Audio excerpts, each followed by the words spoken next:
It was featured in the film, The Dream Jobs of Nick and Ali. I'm just curious for the three of you, what are your other dream jobs if you're not doing what you're doing right now?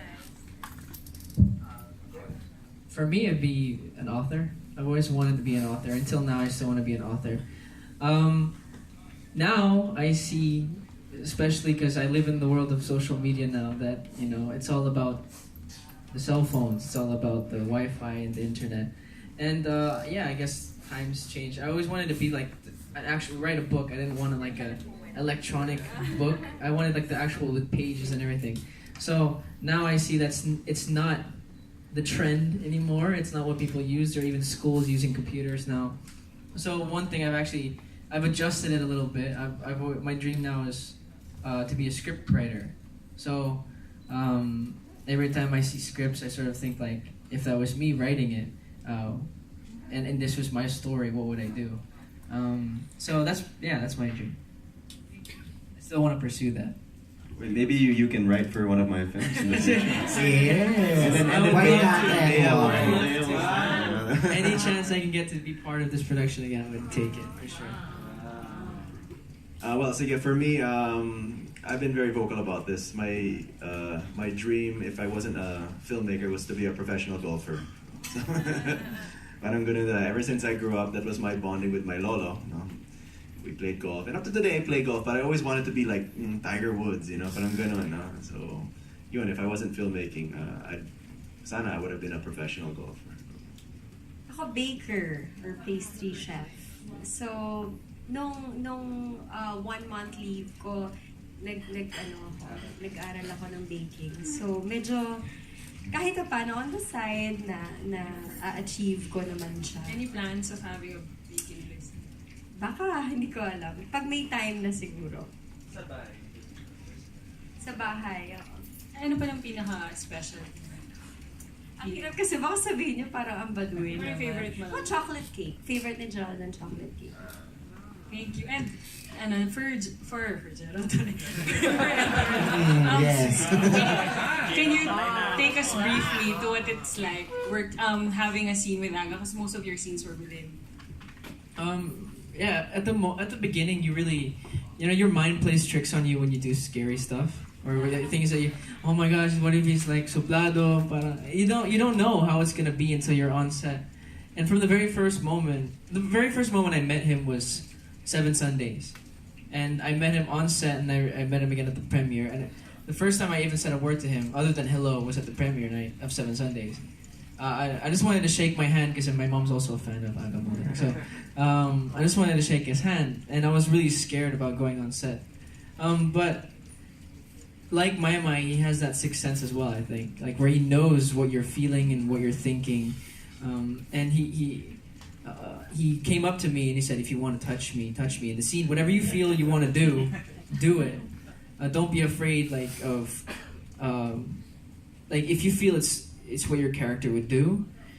Don't worry about me. I'm also nervous. He also said it to me on set.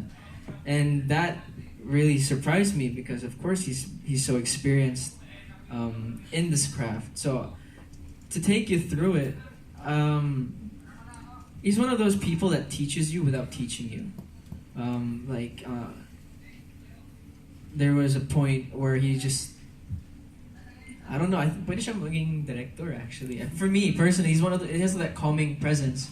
And I said before, I don't think I got really comfortable and relaxed on set because of, my skills or my of the workshops or anything like that. It's really because of the atmosphere of the set. And I have to do with Direk Paul as well. There's no stress on the set, but I really give 100% credit to Kuya Aga because he really took me through it, and he always showed me how to do it rather than telling me how to do it. So he showed me what he was doing.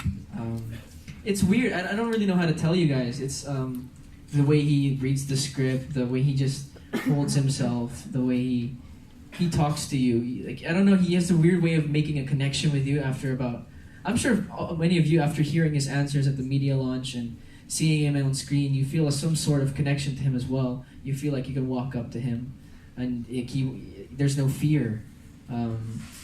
and he has that weird power of doing that. So, going through the scene, it was each scene, regardless of what it was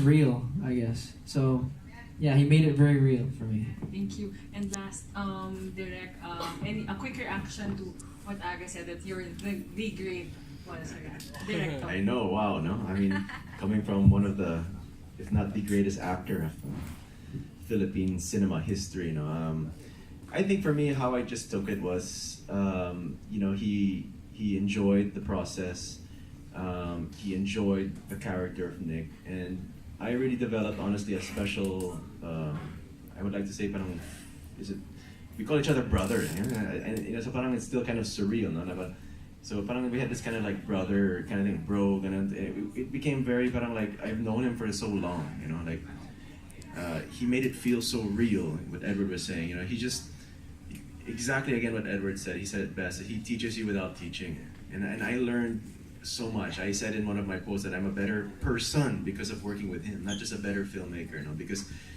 what he brings to the set is just experience, and he's worked with the greatest directors in this Philippine cinema, the greatest actors. So but when he speaks, there's a lot of wisdom behind it, whether he knows it or not.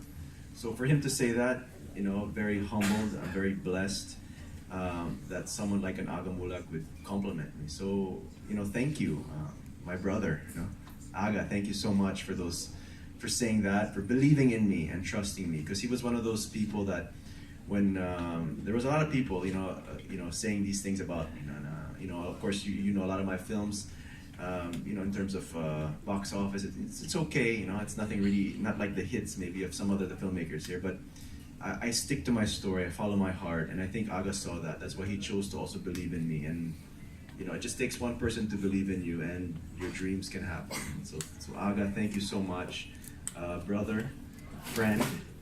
And I love you, man. We have a bromance, actually, bromance. No? Thank you, Direk. First love. Thank you so much, Kay.